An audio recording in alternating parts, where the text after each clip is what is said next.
हरियाणा की हर अपडेट के लिए बेल आइकन दबाएं और सब्सक्राइब करें STV हरियाणा न्यूज। नमस्कार, आपके साथ मैं हूं अनामिका। अजय मिश्रा, आप देख रहे हैं प्राइम टाइम डिबेट, जहां आज हम बात करेंगे राजभवन तक रोष मार्च की। किसानों की नाराजगी है। 26 जून को पूरे 7 महीने पूरे होने वाले हैं उनके इस आंदोलन को शुरू किए हुए, और एक बार फिर से दिल्ली की सीमाओं पर ट्रैक्टर का आना शुरू हो गया है। कह रहे हैं कि पूरे देश में सभी राजभवनों पर जाकर गवर्नर को राष्ट्रपति के नाम एक मांग पत्र सौंपते हुए हम ज्ञापन देंगे, ताकि सरकार हमें अब तो सुने।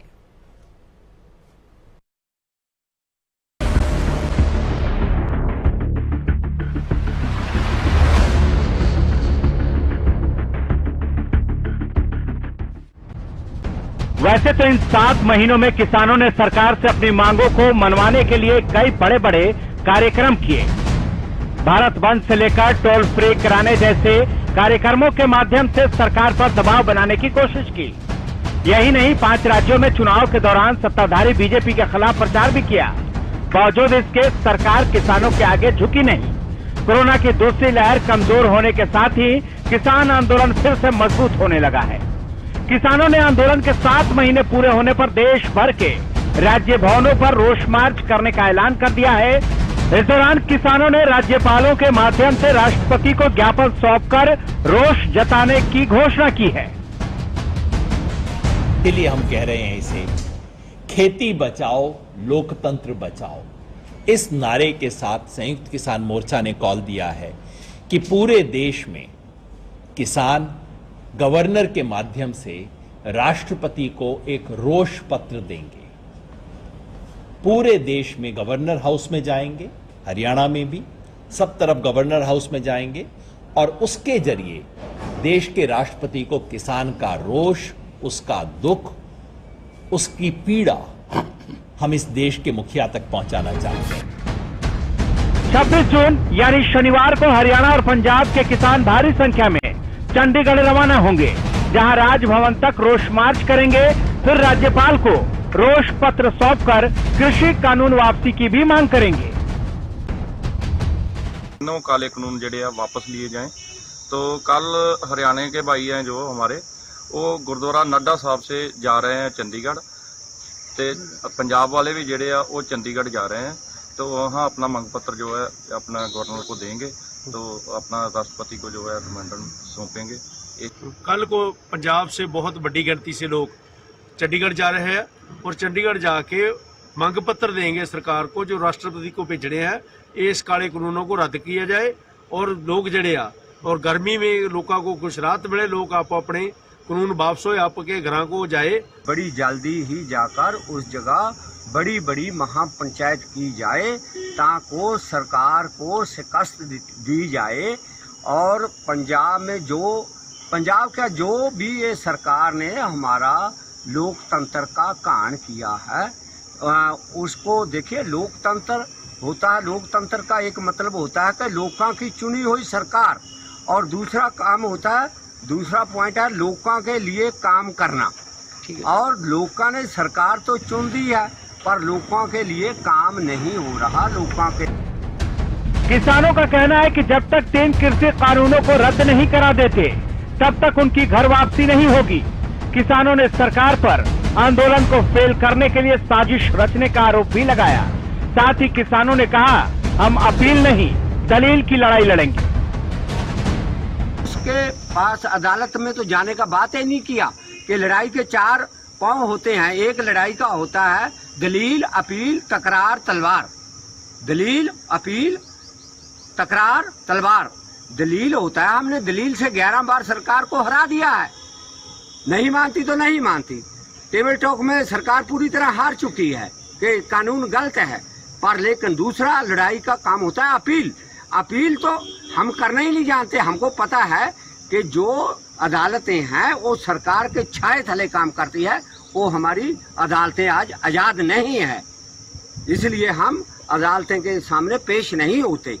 तो हम दलील की लड़ाई लड़ते हैं, और सरकार हमको घसीट कर तकरार में ले जा रही है। कहीं उस जगह झगड़ा कराती है, कहीं उस जगह कहीं कहीं जगह बंदा भेजती है, कहीं कहीं जगह वो तकरार कराना चाहती है कि अगर तकरार हो जाए तो तलवारें चल जाए, तलवारें चल जाए तो 26 जून को रोष पत्र राज्यपालों को सौंपने के बाद किसानों ने आने वाले दिनों में आंदोलन को और तेज करने का ऐलान भी कर दिया है, जिसकी जानकारी जल्द ही मीडिया के जरिए दी जाएगी। आंदोलन को तेज करेंगे, मीटिंग करेंगे और बिल्कुल पक्की गल है, कल के बाद छेती मीटिंग बुला के इस आंदोलन को तेज करेंगे और सरकार को बताएंगे भी हम आंदोलन तेज करना जानते हैं, हम शांत भी रहें, शांत भी रह के अपने मसले हल कराएं। इस बीच प्रदेश बीजेपी अध्यक्ष ओपी धनखड़ ने आंदोलन की साख पर सवाल उठाते हुए आंदोलन को पूरी तरह से राजनीतिक करार दिया है। वहाँ रेप हो गए, वहाँ एक आदमी को जिंदा जला दिया गया, तो ये सारी चीजें किसी भी कैडर का जब कोई आंदोलन होता है तो उसकी साख को कम करती है। ये सामान्य रूप से मेरे कथन का विषय नहीं है जी, ये घटनाक्रम है जो घटित हुआ है, जिससे आंदोलन की जो क्रेडिबिलिटी है वो कम हुई है, क्योंकि जो भी आंदोलन करते हैं उनकी जिम्मेवारी रहती है कि आंदोलन पवित्र हो, आंदोलन उसी भावना से चला रहे। अगर उसमें दूसरी घटनाएं घटित होती हैं तो आंदोलन की साख पर हमेशा असर आता है। तीसरा, आंदोलन अब जो है वो पूरा राजनीतिक हो गया, जैसे मैंने पहले कहा कि वो जिस तरह के किसान एजेंडे को चला था उसकी बजाय कोई भाषण सुन लीजिए आप राज्यपाल जी के, बाकी लोगों के, किसान नेताओं के, तो वो भाषण ही पॉलिटिकल है सारे के सारे। एक तरफ किसानों ने 3 कृषि कानून की वापसी और एमएसपी पर कानूनी गारंटी को लेकर अपनी लड़ाई को तेज करने के संकेत दिए हैं, तो दूसरी तरफ प्रदेश बीजेपी अध्यक्ष ने इस आंदोलन को राजनीति से प्रेरित करार दे दिया है। ऐसे में न सरकार पीछे हटती हुई दिखाई दे रही है और न ही किसान। तो सवाल ये उठता है कि इस आंदोलन का अंत कब होगा, या इसे खुद ही खत्म होने के लिए इसके हाल पर छोड़ दिया जाएगा। Bureau report, Haryana news.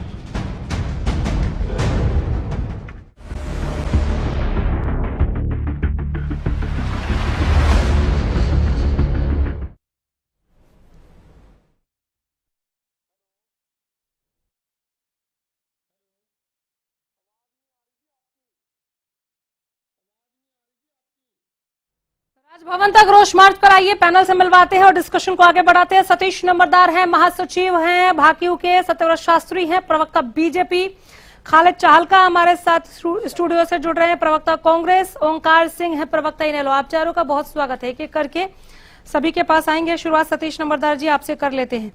Raj Bhavan की ओर कूच करने से समाधान मिलेगा आंदोलन का, उम्मीद है आपको?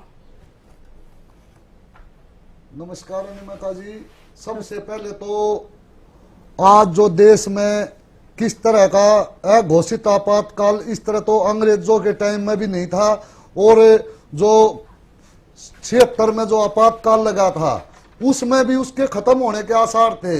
लेकिन आज देश में किस तरह की हिटलरशाही चल रही है पूरा देश देख रहा है, और इसी विषय में कल हर एक लेफ्टिनेंट को, गवर्नर को ये रोष पत्र देने का काम किया। और इसमें आप देख रहे होंगे किस तरह इन्होंने वो ढाबे वाले राम सिंह राणा को उत्पीड़न करके पूरे देश का टूरिज्म सेक्टर को उस सरकार के खिलाफ खड़ा करने का काम हुआ। किस तरह आज पूरे का पूरा टूरिज्म सेक्टर ये राणा साहब के साथ खड़ा कर उन्होंने किसानों की मदद करने की करी, और ये सरकार किस हद तक नीचे गिर गई जो उसके खिलाफ कानूनी कार्रवाई और उसके वहां सीलिंग का काम शुरू करने का काम किया। तो इस तरह मैं समझता हूं पूरे का पूरा ये मामला, जैसे आप फाइनेंस में देख ले, स्वास्थ्य में देख ले, शिक्षा में देख ले, ये किसी चीज में भी ये मेरे हिसाब में ये सरकार अपना पूरा का पूरा नियंत्रण खो चुकी है। आप महंगाई पर भी देख लीजिए, उसके बयान सुनिए जो हमारी ये मंत्री हैं, ये वित्त मंत्री, अगर हमारे हाथ में महंगाई रोकने कंट्रोल नहीं है तो मेरे हिसाब में संविधान ने ये पूरे का पूरा सिस्टम सरकार को दिया है, और सरकार हर चीज में नाकाम रही। तो मैं समझता हूं कि सरकार ने इस्तीफा देकर दोबारा चुनाव करना चाहिए। जब किसान सरकार आएगी, जब देखना किस तरह देश में उद्धार और उन्नति की तरफ यह देश भागेगा। आज 500 किसान, 550 किसानों के करीब शहादत हो चुकी है, लेकिन आज तक माननीय प्रधानमंत्री ने एक शब्द भी किसानों के लिए नहीं बोला है। भाई इसमें पूरे का पूरा मैं समझता हूँ ये सरकार फेल है। और आज तक इसने जो भी काम किए हैं फाइनेंस में, जीएसटी में, जिसमें भी आप सर, इससे पहले भी जब भी किसान से बात हुई है हमारी, हमने आपके आंदोलन को हर पल हर क्षण दिखाया, ठीक। लेकिन जब ये विषयांतर हो जाते हैं आप लोग, जैसे कि 3 कृषि कानून और एमएसपी पर कानून की आप चाहते हैं कि कानून बनाया जाए, ये आपकी मांग है, लेकिन जब आप विषयांतर हो जाते हैं तब आपको नहीं लगता कि आंदोलन कहीं ना कहीं वहां पर कमजोर पड़ जाता है? आज धनखड़ साहब भी कह रहे थे कि अब किसान नेताओं के भाषण राजनीतिक भाषण, चुनावी भाषण टाइप हो गए हैं। आप देख रहे होंगे और किस तरह धनखड़ साहब को जनता पहले ही नकार चुकी है। उनका तो खुद का अपना खुद आधार रहा। ठीक है, मुझे आगे भी जाना है। एक और सवाल आपसे पूछ लेती हूँ, फिर आगे बढ़ते हैं। आपने कहा अघोषित आपातकाल है इस वक्त, इस अघोषित आपातकाल को समझाएंगे? 1-2 अगर उदाहरण गिनाने हो तो। आज फाइनेंस खत्म, नौकरियां खत्म, पूरे का पूरा आज देश में महंगाई चरम सीमा पे है। सरकार का किसी भी चीज पे किस तरह ये सरकार पूंजीपतियों के हाथों बिक चुकी है। और आप देख रहे होंगे। चलिए मैं जवाब ले लेती हूँ। शास्त्री जी कितना परेशान है। शास्त्री जी, किसान बहुत नाराज जान पड़ते हैं। देखिए, सतीश जी की बातों से आपके बार बार आग्रह करने पर भी अपने विषय को स्पष्ट नहीं कर पा रहे। हाँ। वो जब कृषि कानून की बात आती है या गवर्नर हाउस को घेराव के और ज्ञापन की बात आती है तो कहां से कहां चले जाते हैं। यही मैं कह रहा हूं कि इसी प्रकार से आंदोलनरत स्थानों के ऊपर जिस प्रकार की गतिविधियों की और जिस प्रकार की मीडिया में खबर आती है वो तो बहुत कम आती है। स्थानीय लोग उसके बारे में ज्यादा जानते हैं। अनेक तो ऐसे मुद्दे हैं जो थाना तहसील वहीं पर समाप्त हो जाते हैं आपस में ही बातचीत करके। फिर भी अमानवीय और शर्मनाक घटनाएं वहां हो रही हैं। इसीलिए भारतीय जनता पार्टी के नेता कार्यकर्ता और आम समाज का आदमी ये कहने लगा है कि किसान यूनियन, किसान आंदोलन किसान नेताओं के हाथों से निकल गया। अब यहाँ कुछ अलग प्रकृति के, अलग सोच के लोग हैं। उनको अपने आंदोलन को ठीक करने के लिए या अपनी यूनियन और संगठन में ठीक लोगों की भर्ती के लिए प्रयास करना चाहिए जो किसानों के लिए बाकी काम भी अच्छा कर सके। ये विषय उनके लिए नहीं है। जिस प्रकार के विषय वो उठा रहे हैं वो केवल राजनीतिक विषय है। और हम यही बार बार कह रहे हैं, वो अपने बयानों से भी और इन सब बातों से ये साबित कर रहे हैं कि हम किसान आंदोलन नहीं, अब राजनीतिक जमीन तलाशने के लिए बात है। कल 2 प्रकार के कार्यक्रम हो रहे हैं। एक वो कार्यक्रम जो बिजली घरों को घेराव का है, एक वो जो ज्ञापन। ये कौन सा आंदोलन के कौन से नेता और कौन सी सामूहिकता का परिचय है, इसको भी सतीश जी स्पष्ट नहीं कर पाए। चढ़ोनी जी क्या कह रहे हैं, योगेंद्र यादव जी क्या कह रहे हैं, किसका किसान का नेतृत्व माने, हम और आप किसको नेतृत्व माने कि कौन सा किसान नेता है, किसके कहने से जो 2 कार्यक्रम हो रहे हैं उनके अंदर किसान अपनी सहभागिता दिखाएगा। इसीलिए जो आप लोग इस चैनल्स के माध्यम से मैं कहना चाहूंगा कि सतीश जी जिस प्रकार की आपके वहां गतिविधियां चल रही है आंदोलन के नाम से, उनके ऊपर या तो आप ये कहो कि हमारे नियंत्रण में है, तो फिर आपके यहाँ जो घट रही घटनाओं की जिम्मेवारी आपको लेनी पड़ेगी। और अन्यथा ये कहिए कि हमारे हाथ से निकल गया, वहां जो कुछ घटनाएं होती है उन पर हमारा कोई अधिकार नहीं है। ये दोनों बातें नहीं चल सकती। आंदोलन पर नियंत्रण है तो वहां की घटने वाली घटनाओं पर जिम्मेवारी लेनी पड़ेगी, या फिर आप वहां जिम्मेवारी नहीं लेते तो आपको मानना पड़ेगा कि हमारे हाथ से निकल गया। मैं पूछना चाहता हूं शास्त्री जी, जो सरकार में घटनाएं हो रही हैं, सर नहीं बिल्कुल नहीं, रिएक्शन चाहिए था। जो घटनाएं हो रही हैं उसकी जिम्मेदारी लेनी पड़ेगी, उसका जवाब सरकार जिम्मेवार है। ठीक है खालिद जी। अनामिका जी, एक आपको बताऊं, अभी शास्त्री जी को हम सब लोग सुन रहे थे। मैं आप छोटी सी 2 लाइन का एक शेर सुनाता हूँ। किसने लिखा है आपको बता दूंगा बाद में। एक शेर है छोटा सा कि मातम का नाम हाकिम ने, मातम का नाम हाकिम ने जश्न कर दिया, अब रोती है रियाया ताली बजा बजा। ये स्थिति इस समय देश की है, जिस देश में देश के किसान को इस देश की तरक्की का भागीदार बनाने के लिए जय जवान जय किसान का नारा दिया जाता है और देश के किसान को देश की तरक्की में सभी पहलुओं में भागीदार किया जाता है। जिस देश के अंदर गरीबी हटाओ का नारा दिया जाता है, गरीबी को हटाने के लिए इस देश से बैंकों का निजीकरण खत्म किया जाता है, देश में जो जमींदार प्रथा खत्म की जाती है, ऐसे बहुत सारे फैसले होते हैं। इस देश के अंदर मनरेगा आता है, इस देश के अंदर फूड सिक्योरिटी खाने का अधिकार का बिल आता है, ऐसे सारी बहुत सारी चीजें आती हैं। लेकिन पिछले 7 सालों में क्या हुआ है, आप पूरे 7 साल का आंकड़ा उठा के देखिए और देश के पिछले शासन का आंकड़ा उठा के देखिए कि देश में प्रति व्यक्ति आय 2001 से क्या थी और आज क्या है। ये सब देखना पड़ेगा। ये क्यों हुआ कि देश में हर वर्ग आज, चाहे वो किसान हो इस देश का, चाहे वो नौजवान हो, चाहे इस देश का, आज भी हरियाणा में सर्व कर्मचारी संघ का प्रदर्शन हुआ है। क्या वजह है कि इस देश में हर वर्ग इस प्रदर्शन करने के लिए मजबूर है। जो अघोषित आपातकाल कहा हमारे साथी ने, मैं आपको बता देता हूं कि आज इस देश के अंदर बोलने की आजादी नहीं है। मैं तो ये सवाल मीडिया से ही करना चाहता हूं कि क्या मीडिया को, इस देश के मीडिया को आजादी है बोलने की?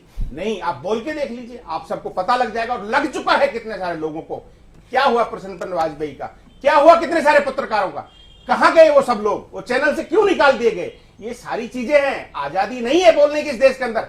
इसी को अघोषित वो कहते हैं आपातकाल। देश में आप कोई भी कानून लेके आते हैं, जब आप लेके आए नोटबंदी, तो देश में क्या कहा प्रधानमंत्री जी ने, क्या कहा कि इस देश से, इस नोटबंदी के फैसले से क्या होगा, देश में उग्रवाद कम होगा। क्या हुआ? सबसे पहले नोट किसके पास मिला? उग्रवादियों के पास। सबसे पहले किसके पास मिला? उग्रवादियों के पास 2000 का नोट। जब आप जीएसटी लेके आए, आपने कोई भी फैसला 7 साल में सरकार ने लिया है, आपने एक चीज बहुत अच्छी की है इस देश के अंदर, आपने लोगों को धार्मिक भावनाओं में अच्छी तरह बांट दिया है। जो देश इस देश के स्वतंत्रता सेनानियों ने, देश के नेताओं ने जो एक सूत्र में जिसको बांध रखा था, गाने बनते थे उस समय, आपने बहुत समय दूरदर्शन पे देखा होगा, बहुत से अच्छे गाने बनते थे देश की एकता के लिए। लेकिन आज सिर्फ धर्म विशेष और धर्म विशेष की बात हो रही है। ये सब क्यों हो रहा है? कि भाजपा को पता है अच्छी तरह से जितना इस देश को धार्मिक, लेकिन ये बहुत दिनों तक चलने वाला विषय नहीं है। लोगों को धर्म के साथ साथ सबसे पहले पेट की भूख भी बिछानी है, और वो भूख कौन मिटाएगा? इस देश का किसान। और किसान की हालत क्या है कि आज किसान सड़कों पे है, और देश की सरकार और प्रदेश की सरकार क्या कह रही है कि ये सब आंदोलन जो है गैर जिम्मेदार या राजनीतिक पार्टियों को हाथों में चला गया है और वो अब आंदोलन खत्म हो गया है। हम किसकी बात सुने? अभी शास्त्री जी कह रहे थे वहां घटनाएं घट रही हैं। इन घटनाओं के लिए जब इन घटनाओं का अगर बारीकी से विश्लेषण होगा तो इस घटनाओं में आप समझ लीजिए भाजपा और आरएसएस के लोग पाएंगे। और दूसरा, आपने कहा कि नेता किसको माने? आप किसी को नेता मत मानिए, इस देश के किसान को नेता मानिए, जो इस देश को बनाता है उसको नेता मान लीजिए। इस देश के किसान को नेता मानकर आप देश के किसान से बात करिए। क्या वजह है कि 22 फरवरी के बाद बात नहीं होती? जबकि प्रधानमंत्री जी कहते हैं कि एक फोन कॉल की दूरी पे है, पूरा बंगाल, पूरा देश घूम के आ गए हैं, लेकिन किसानों से एक फोन कॉल का समय नहीं है। ये उनकी जो सोच है, जिसको हम नाम देना भी बड़े, इस स्वतंत्र भारत में, आजाद भारत में हिटलर शाही की नाम देना खुद में एक शर्मिंदगी वाली बात है। लेकिन आज मजबूरन देश के किसान को, जवान को, सबको यह कहना पड़ रहा है कि देश में शासन नहीं चल रहा है, हिटलर शाही चल रही है। एक तरफ फैसले होते हैं, एक तरफा फैसले होते हैं, फैसले थोप दिए जाते हैं जनता के ऊपर, चाहे किसान हो, चाहे कर्मचारी हो, कोई भी हो, सबके ऊपर फैसले थोपे जा रहे हैं। अपने फैसले सरकार थोप रही है। ये दुर्भाग्य इस देश का। क्या होगा? लेकिन अभी शायद उनको पता नहीं है। एक बार भाजपा ने कड़वी दवाई का जिक्र भी एक बार किया था इस देश के अंदर, आपको याद होगा। कड़वी दवाई तो मैं समझता हूं पहला ड्रॉप तुमको बंगाल में मिल गया है। ये अलग बात है, ये अलग बात है कि उसमें कौन जीता, लेकिन भाजपा की बहुत भयंकर हार हुई उस स्थिति में हुई है जहां देश का प्रधानमंत्री, देश का गृह मंत्री और भाजपा के पूरे देश के मुख्यमंत्री और सांसद, एमएलए, गली गली में एमएलए इस तरह से जैसे कार्यकर्ता होता है, उसका क्या रिजल्ट मिला? और आप यूपी आने वाला है, आप समझ लीजिए, सांप्रदायिकता की जो आग फैलानी है आप फैला लीजिए। इस देश का किसान आपको जवाब देने वाला है। ठीक है, मुझे ओंकार सिंह के पास भी जाना है। शास्त्री जी जवाब दे दीजिए। देखिए, कांग्रेसी प्रवक्ता लगते हैं, इनकी भाषा से मुझे लगा, इसलिए 2-3 बातों का मैं ध्यान कराऊंगा कि इस देश के अंदर एमएसपी का रेट किसने बढ़ाया? इस देश के अंदर सरकारी स्तर के ऊपर फसलें जितनी मात्रा में, जितनी गुणात्मक दृष्टि से इस पिछले 60 साल के अंदर किसानों के खाते में जो पैसा गया उसकी तुलना करके देखें, कितने 1000 करोड़ रुपया किसानों के खातों में सरकार के माध्यम से पहुंचा है। एक बात, कितनी किसान के यहाँ, चाहे वो सम्मान निधि के रूप में बात हो, खाद की सब्सिडी की बात हो, आप बात करिए शास्त्री जी आप चुप रहे, आपको एमएसपी का आप बता एक देता बार हूँ। चुप रहे, पहले सुनिए, मैं आपके बीच में 2004 बोला से नहीं था। 2014 तक आप एमएसपी के धान सुनिए। के वैल्यू में अरे आप 134% सुनो यार। वृद्धि आती है और आपके 7 साल के राज में मात्र 47% की वृद्धि आती है। ये आपकी एमएसपी की बढ़ोतरी है।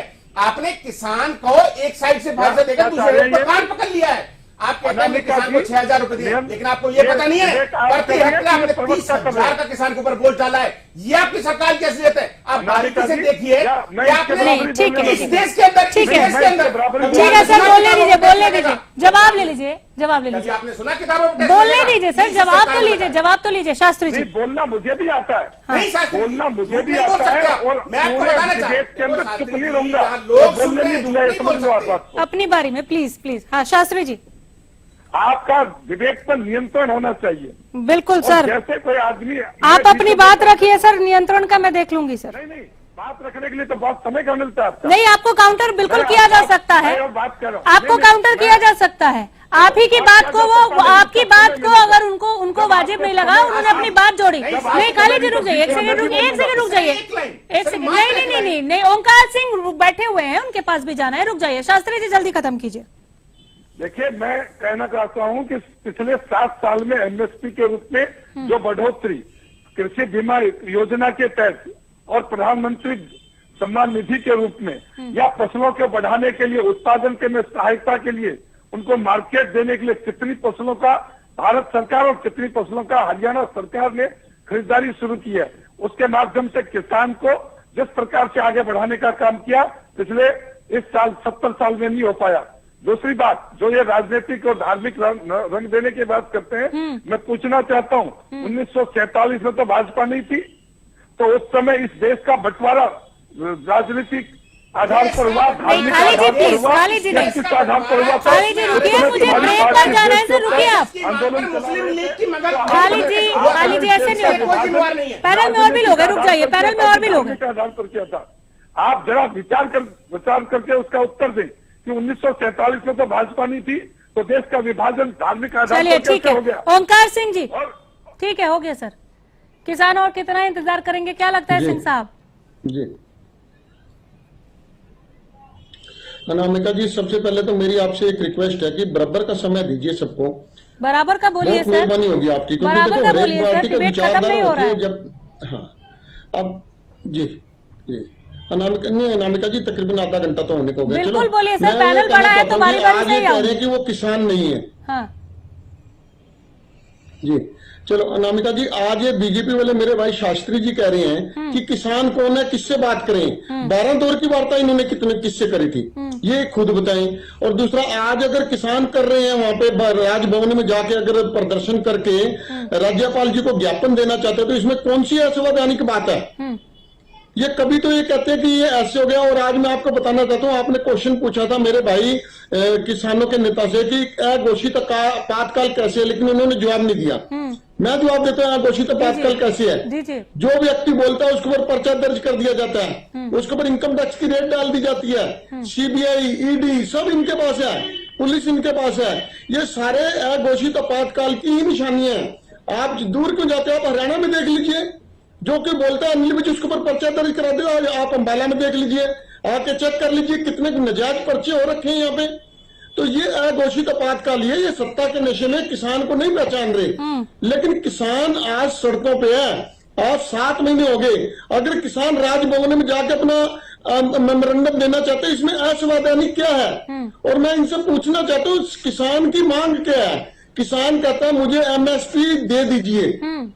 मतलब जो कोई फसल खरीदेगा, ये कहते हैं एमएसपी हमने दे रखा है, लेकिन उसको कानूनी रूप देकर उसमें प्रावधान कर दीजिए कि अगर एमएसपी से नीचे कोई खरीदेगा, भले वो सरकार खरीदे भले वो निजी व्यक्ति खरीदे, तो उसमें सजा का प्रावधान हो जाए। इसमें इनको दिक्कत क्या है? दूसरा, ये कहते हैं 3 कृषि कानून में बुरा क्या है? मैं तो मोटी सी बात कहता हूं, किसान घी नहीं खाना चाहता, किसान लड्डू नहीं खाना चाहता, आप क्यों उसको जबरदस्ती मुंह में ठूसने में लगे हैं? ये कानून अगर आप 1 to 1 डिबेट करें, मैं बताऊंगा किस कानून में क्या कमियां है। एसेंशियल कमोडिटी एक्ट में 1956 से बना हुआ है, इन्होंने उसमें से वो सूची हटा दी जिस सूची से काला बाजारी और जमाखोरी की के ऊपर अंकुश लगता था। आज तेल की कीमतें देख लीजिए, सरसों के तेल की कीमत 80 रुपए से बढ़कर 225 रुपए हो चुकी है। और आपको यह भी मालूम हो कि जो सबसे बड़ी फैक्ट्रियां हैं वो अडानी और बाबा रामदेव की हैं, ये लोग किसके हैं, ये इनको ये समझ क्यों नहीं आ रही। किसान तो अपनी फसल बेचते समय 2 बार साल में या 3 बार साल में दुखी होगा, लेकिन जनता हर बार दुखी होगी। आज ये कहते हैं कि तेल के ऊपर हमारा नियंत्रण नहीं है, कल तक ये कहते हैं कि पेट्रोल और डीजल पे हमारा नियंत्रण नहीं है, और वो समय आ जाएगा जब ये बोलेंगे गेहूं और अनाज के ऊपर हमारा नियंत्रण नहीं है। ये बार बार कहते हैं कि हमने किसान को 2000 रुपए पर तिमाही के हिसाब से उनके खाते में डाले। अरे भाई क्या आसान कर दिया, इससे ज्यादा तो डीजल की कीमत बढ़ गई। पिछले 1 वर्ष में 24 रुपए प्रति लीटर डीजल बढ़ गया, और डीजल की किसान को कितनी जरूरत है ये इनको मालूम है। मैं अपने भाई से पूछना चाहता हूँ, ये बार बार कहते हैं किस नेता से बात करें। भाई जिन नेताओं से पहले 12 दौर की वार्ता करी उन्हीं से बात करो। और आज आपको ये नेता नजर नहीं आ रहे, आज आप कह रहे हो कि रास्ता भटक गए हैं। भाई अगर इन्होंने कोई गैर कानूनी काम किया तो सरकार आपकी, पुलिस आपकी, केंद्र आपका, ईडी आपका, सीबीआई आपका, आप कार्रवाई क्यों नहीं करते? किसने रोका आपको?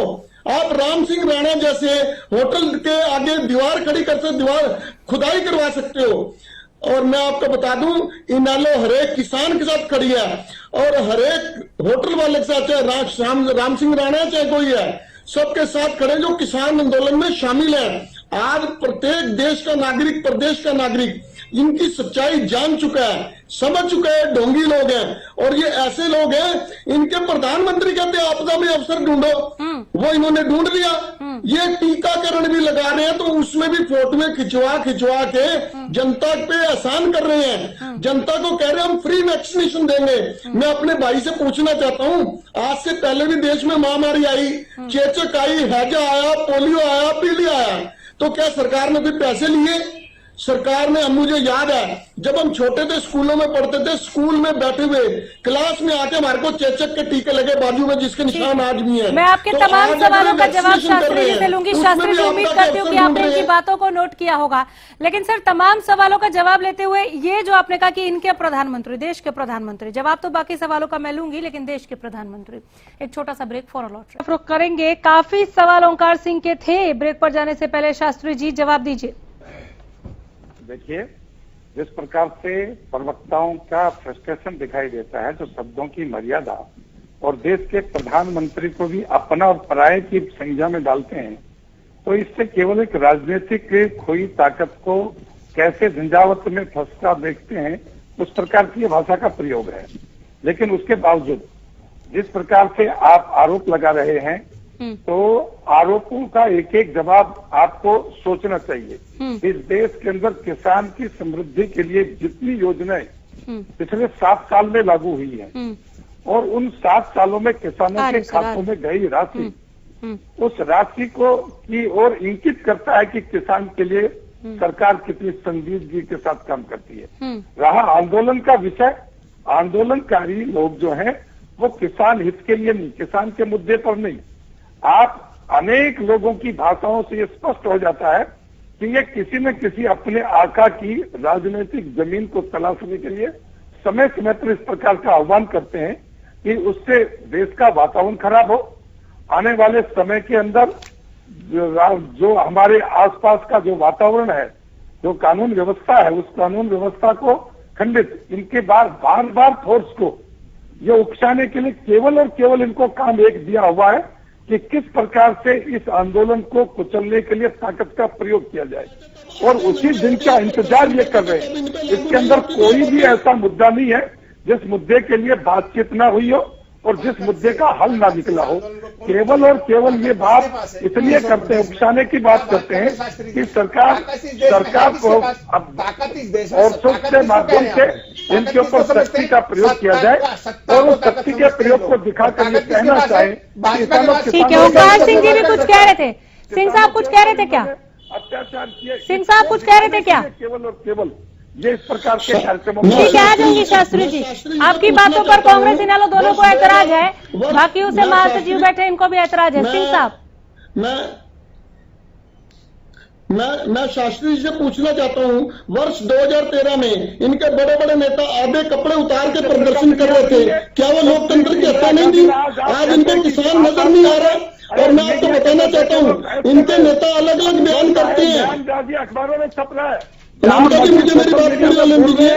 और आप कहते हो क्या घोषित? सर सवाल सुन लीजिए, सवाल सुन लीजिए शास्त्री जी, शास्त्री जी जवाब मांग रहा हूँ। सवाल सुन लीजिए, पहले सवाल सुन लीजिए सर, जवाब तो आप लोग देंगे। रुक जाइए, सिंह साहब बोलिए। आप किसी बंदिश के तहत बहस करवा रही है? अनामिका जी, एक मिनट इनको शांत कराइए, मैं बोल रहा हूँ। आपको कोई डायरेक्शन मिली हुई है क्या कि ये अनामिका जी, आप इनके मंत्री अनिल, एक सेकंड, सिंह साहब कुछ कह रहे। शास्त्री जी मैंने सुना नहीं सर, दोहराएंगे एक बारी। अनामिका जी, आप स्पष्ट करो आपकी ओर से कि आप बहस करवा रही है तो किसी दबाव में है क्या? कोई अखबार सेंटर है क्या? सर दूसरी बार इस पैनल, इस डिबेट में दूसरी बार आपने मुझे टोका और मजबूरन मुझे ये बोलना पड़ा। हालांकि टाइम किल करने वाली बात है, लेकिन आप प्लीज मुझे मेरा काम मत सिखाइए। मुझे किसको कितना जवाब देना है, कितना समय देना है, ये मैं तय करने के लिए यहाँ पर काफी हूँ। मुझे आप में से किसी से सीखने की जरूरत नहीं है। So please don't teach me मुझे किसके पास कब जाना है। सत्तासीन आप लोग हैं, सवाल पूछे जाएंगे। अगर कांग्रेस होती तो हम कांग्रेस से सवाल पूछते। आप सवाल सुनने का मादा रखिए सर। बहुत अच्छे वक्ता हैं आप, बहुत अच्छे वक्ता हैं आप, बहुत अच्छे वक्ता हैं आप। काश इतने अच्छे श्रोता होते। सर प्लीज मुझे मत सिखाइए। ओंकार सिंह जी सवाल पूछिए। बस सर हो गया, इतना टाइम नहीं। सर हम मुद्दे पे ही रहेंगे। मैं डिबेट को डिरेल नहीं होने दूंगी। सिंह साहब सवाल पूछिए, नहीं तो मैं जाती हूँ खाली चालका के पास। ओंकार सिंह फिर कहेंगे समय नहीं मिला। सर सवाल सुन लीजिए, 5 मिनट जाया हो गया। ये मेरी डिबेट है, यहाँ 1 सेकंड जाया कोई नहीं कर सकता। ओंकार सिंह जी, पहले आप इस बात, ओंकार सिंह जी दे दिया मैंने जवाब। मुझे किसी से नहीं सीखना कि इस डिबेट को कैसे संचालित करना है। सिंह साहब, पहले आप अनामिका जी इनको चुप कराइए, तभी जनता। आप बोलिए सर, आप बोलिए, आप बोलिए, आप बोलिए। मुझे लगता है कि बुद्धिजीवी है, समझ गए होंगे। अनामिका जी, मैं पूछना चाहता हूँ, इनके नेता अलग अलग तरीके से किसानों को डिफाइन कर रहे हैं। हाँ। अनिल विज जी कहते हैं कि किसानों का कोई गुप्त एजेंडा है। अगर गुप्त एजेंडा किसानों का है तो आईबी किसके पास है, विजिलेंस किसके पास है, पुलिस किसके पास है, सीबीआई किसके पास है? इनके गुप्तचर विभाग क्या कर रहे हैं? क्या गुप्त एजेंडा है? आपके बीच में कोई बोल रहा है तो आप कह रहे हैं नियंत्रण खो दिया है आपने डिबेट जब आप बीच में बोल रहे हैं। अब आप बीच में बोल रहे हैं, सारे एक साथ बोलेंगे तो कैसे काम चलेगा? जो लोग आपको टीवी पर देख रहे हैं, आप सभी को देख रहे हैं, आप सब एक साथ बोलेंगे, पैरेलल बोलेंगे, कैसे काम चलेगा? लोगों को समझ में तो आने दीजिए आप लोग क्या बोल रहे हैं। चलिए सतीश जी। अनामिका जी, मेरा कहना है इनके नेता किसी तरीके किसान आंदोलन को बदनाम करना चाहते हैं। ठीक है सतीश जी। सबसे पहले तो मैं शास्त्री जी से एक बात पूछना चाहता हूँ, ये किसान 1 डिग्री टेम्परेचर में भी नहीं डगमगाए और ये ओले बरसात में नहीं डगमगाए और आज 48 डिग्री टेम्परेचर है, इसमें नहीं डगमगाने वाले। आप ये भूल जाइए, किसी तरह के भी आप कितनी भी साजिश चलिए ये चीजें आप दोहरा रहे। सुनिए सतीश जी, एक बात सुनिए, आप लोग लगातार देख रहे हैं 11 दौर की बातचीत में भी यही होता रहा कि राजनीतिक शय मिली हुई है या फिर आप किसी राजनीतिक इशारे पे ये बात कर रहे हैं। क्या कभी आप लोगों के जहन में इस पूरे 7 महीने के दरमियान, कल पूरे हो रहे हैं ना 7 महीने, कभी ये नहीं आया कि सरकार को ये कैसे यकीन दिलाए कि हम लोग किसान हैं, हम किसी राजनीतिक दल विशेष के नहीं है? कभी नहीं आया। आप लोग खुद पूछ लीजिए ना। नहीं आया, लेकिन ये सरकारी सरकार नहीं है, ये सरकार या उद्योगपतियों के सारे पर चलने वाली कठपुतली सरकार है। क्योंकि ये देखा होगा किस तरह लोकतंत्र की राज्यसभा में भी हत्या हुई और आज किसान इस बात पर इस सरकार पे कैसे भरोसा कर ले, क्योंकि हर चीज में ये अपना नियंत्रण खो देते हैं। ठीक है सतीश, ये चीजें दोहराने वाली बात हो गई है, डिबेट आखिरी दौर में है, दोहराइए मत कृपया। मैं आपसे सीधे सवाल पूछ लेती हूँ। जैसे अभी मैंने पूछा कि कभी जहन में नहीं आया कि कैसे यकीन दिलाएं कि हम किसान हैं, इसको लेकर मैंने कई बार सवाल पूछा है कि फिर आप दूसरे राजनीतिक लोगों को अपने आंदोलन में क्यों जगह दे रहे हैं? अगर सरकार ये सवाल कर रही है तो खैर छोड़िए, वो बात अलग हो गई। 7 महीने हो गए इस सवाल को पूछते पूछते। अब आप जो सरकार से चाह रहे हैं कि सरकार आपकी मांग को पूरा करे, 3 कृषि कानून रद्द करे और एमएसपी पर आपको कानून बना कर दे, यही है ना आपकी मांग?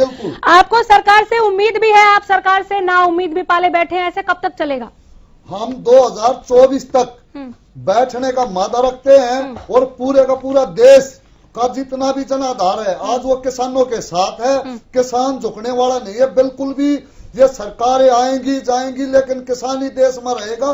किसान ही ठीक देश है, एक का छोटा अन्नदाता सवाल है। और ऐड कर रही हूँ। जब आप विषयांतर होते हैं, जब आप जीएसटी की बात करते हैं, नोटबंदी की बात करते हैं, तमाम दूसरे विषयों की बात करते हैं, बेरोजगारी की बात करते हैं, तब कहीं पर भी आपको ये लगता है कि जब आप विषयांतर होते हैं उससे सरकार आपसे नाराज हो रही है, ऐसा कुछ लगता है?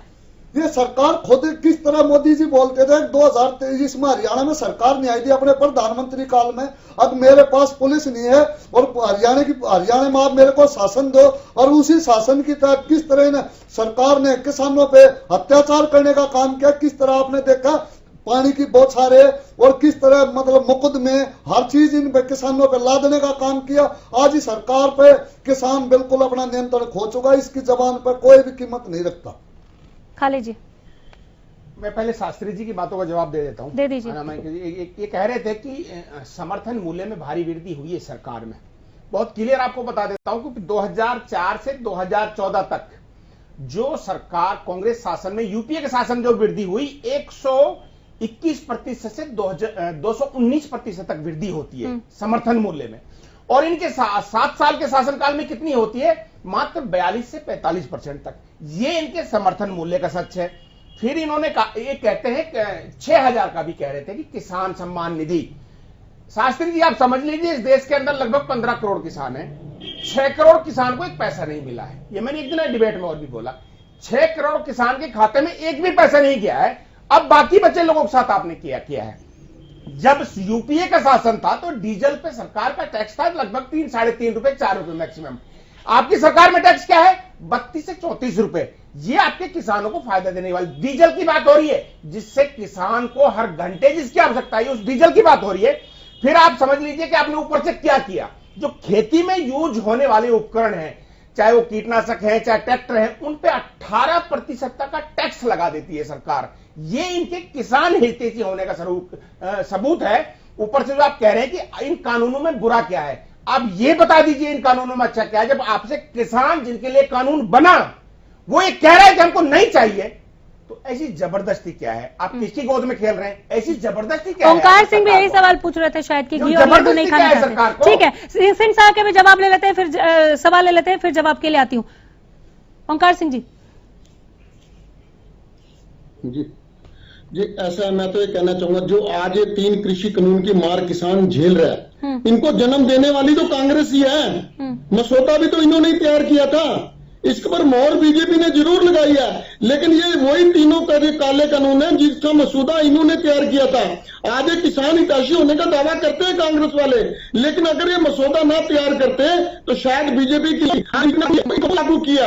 आज उसमें राजनीति ये कांग्रेस कर रही है। और मैं आपको एक बात बताना चाहूंगा नामिका जी, हमने प्रधानमंत्री जी का पूर्ण सम्मान किया।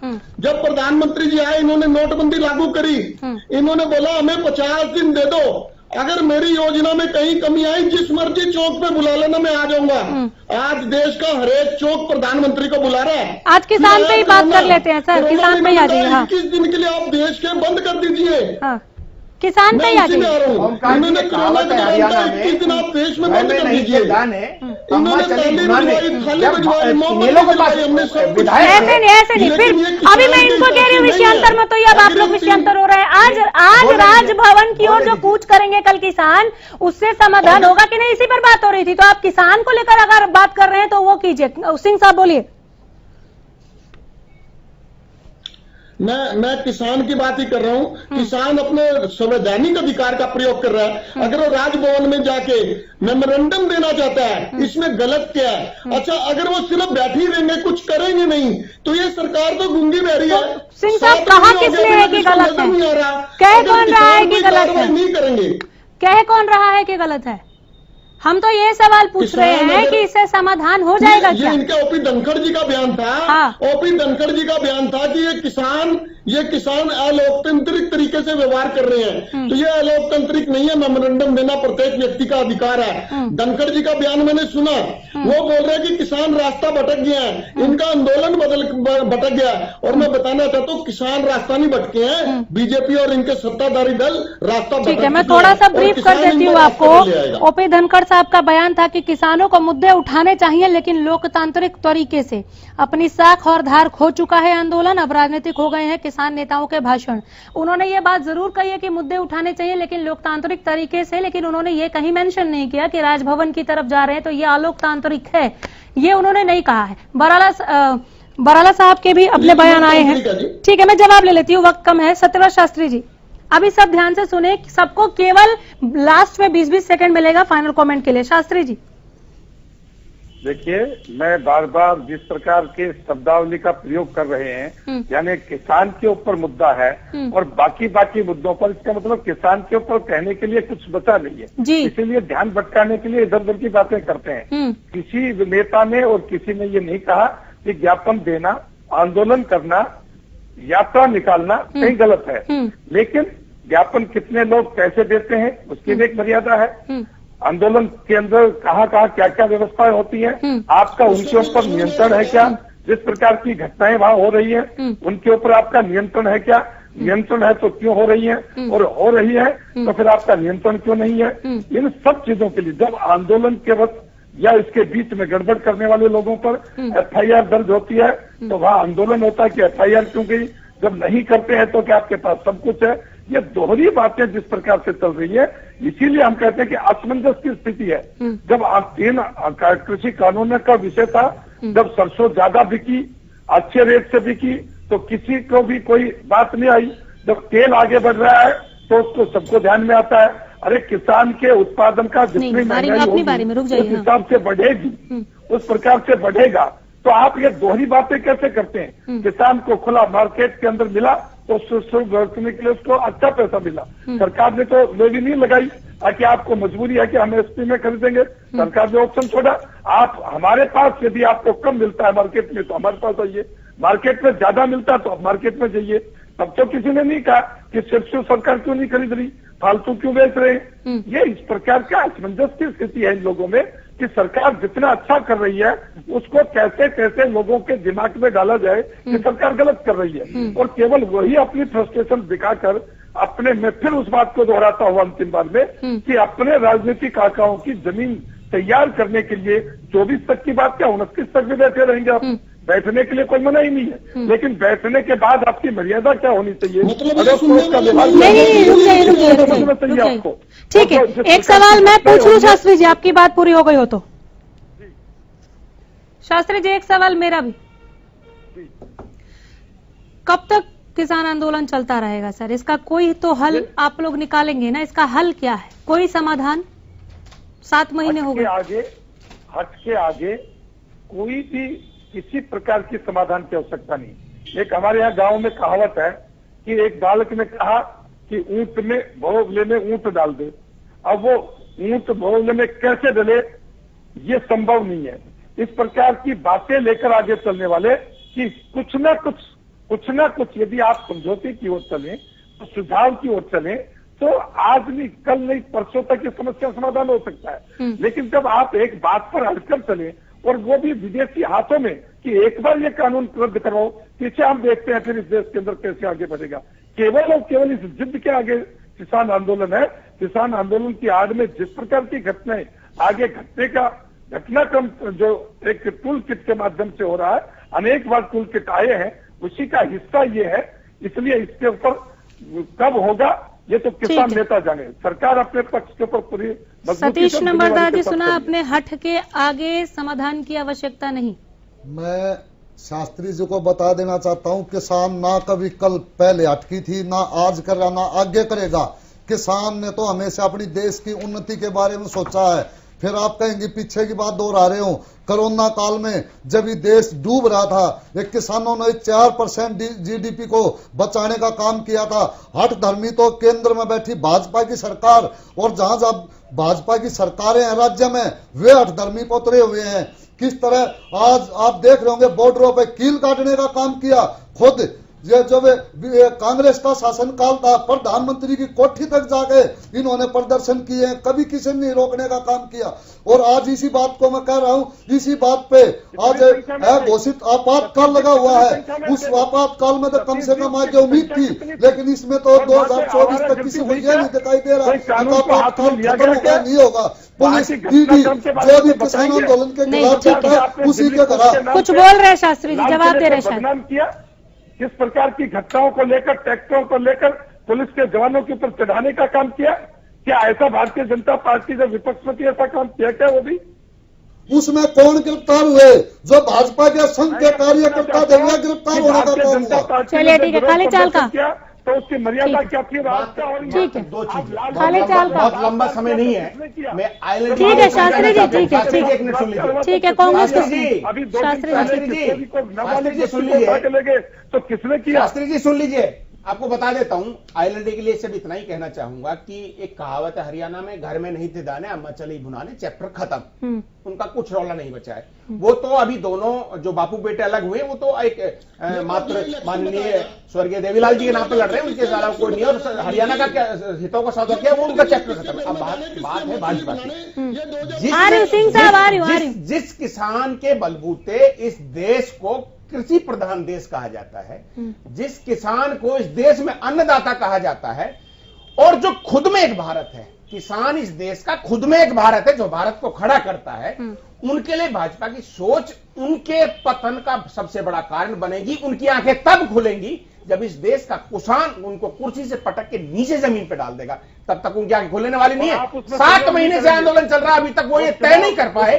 अभी तक उनकी भाषा क्या है कि ट्रैक्टर चढ़ाया, या अभी जैसा शास्त्री जी कह रहे थे, उनकी भाषा क्या है कि हमें विपक्षी दल मिले हुए हैं। ये भाषा नहीं है, किसानों के साथ सबूत नहीं है। जब किसान ये कह रहा है कि कानून वापस ले लीजिए, एमएसपी बना दीजिए, न्यायालय के दरवाजे किसानों के लिए खोल दीजिए, वो तो करेंगे नहीं। उनको गुरुवादी बताएंगे, उनको माओवादी बताएंगे, उनको खालिस्तानी बताएंगे, जो बता सकते हो बताएंगे। ठीक है, हो गया सर। सिंह साहब, नहीं हो गया खाली जी हो गया। सिंह साहब, ओंकार सिंह जी आ रहे हो? शास्त्री जी आखिर में आप ही के पास आ रहे हो। हाँ सिंह साहब। अनामिका जी सबसे पहले तो मैं अपने भाई खाली जी का जवाब देना चाहूंगा। ये जो 3 काले कानून है कांग्रेस की देन है। अब ये कह रहे हैं घर में नहीं दाने अम्मा चली बनाने, तो 2024 में देखेंगे। नहीं प्लीज सर, प्लीज ऐसे मुझे वाइंड अप कर दे। और दूसरा खाली जी नहीं, मुझे फाइनल बुलेटिन देना है, रुक जाइए। भाजपा की पुरानी दोस्त है, उनको मना क्यों नहीं? आप लोग आपस में उलझकर बीजेपी को मौका दे रहे हैं शांत होने का। उलझ नहीं रहे आप लोग पुराने साथी। ठीक है, हो गई बात। वापस आइए किसान पे सिंह साहब, किसान पे सर प्लीज सर, मैंने उनको बहुत मुश्किल से शांत कराया। आपने पूछा शास्त्री जी से, अनामिका जी आपने शास्त्री से पूछा कि इसका हल क्या होगा। हल मैं बताना चाहता हूँ, हल तो अगर नियत होगी हल निकालने की तो हल होगा। इन्होंने तो सीधा कह दिया 24 में बैठे रहो या 29 में बैठे रहो, लेकिन इनका मन साफ है। मैं एक छोटा सा क्वेश्चन पूछना चाहता हूँ, अपनी बात खत्म करूंगा। ये 3 कानून वापिस लेने में इनको नुकसान क्या है? ठीक है, बस मुझे वाइंड अप के लिए कमांड अब मिल रहा है, मैं और ज्यादा मौका नहीं दे सकती, हम दोबारा बैठ जाएंगे। शास्त्री जी हलधरों के आंदोलन का हल क्या, आपने इसका जवाब दे दिया, लेकिन सर आप लोग सबका साथ सबका विकास नारे वाले लोग हैं, कुछ तो करना पड़ेगा ना इन्हें वापस खेतों में भेजने के लिए। इसीलिए अनेक बार प्रयास से किसान की जेब में पैसा कैसे जाए, उसका जीवन खुशहाल कैसे हो। आप एक बात 2-3 बातें मैं आपसे शेयर करूंगा जिससे कि इस आंदोलन की स्थिति होगी। ये कहते हैं कि किसान बॉर्डर पर बैठा है, मैं कहता हूं कि किसान खेत में काम किया है और उससे फसल इस बार बड़ी भी है, बड़ी फसल को खरीदा है, उसकी जेब में पैसा गया है। और जिस प्रकार से कांग्रेस और इन लोग जब किसान की बारी आई थी तो इन्होंने क्या क्या भला किया, उसकी तुलना एक बार आंकड़ों को लेकर बैठकर कर लेंगे तो इनके प्रश्नों का उत्तर इनके पास। चलिए ठीक है, आप सबों का बहुत शुक्रिया। तो कल राजभवन की तरफ कूच करेंगे और गवर्नर को, राष्ट्रपति के नाम, राज्यपाल को देश भर में किसान जो हैं वो ज्ञापन सौंपेंगे, अपनी मांग पत्र सौंपेंगे। लेकिन बीजेपी ने आज ही अपनी मंशा साफ कर दिया, स्पष्ट कह दिया कि हट के समाधान की कोई आवश्यकता ही नहीं होती। अब इस पर किसान का क्या रुख रहता है बताएंगे, अपडेट के साथ लौट कर आएंगे। फिलहाल यहीं रुक रहे हैं, नमस्कार।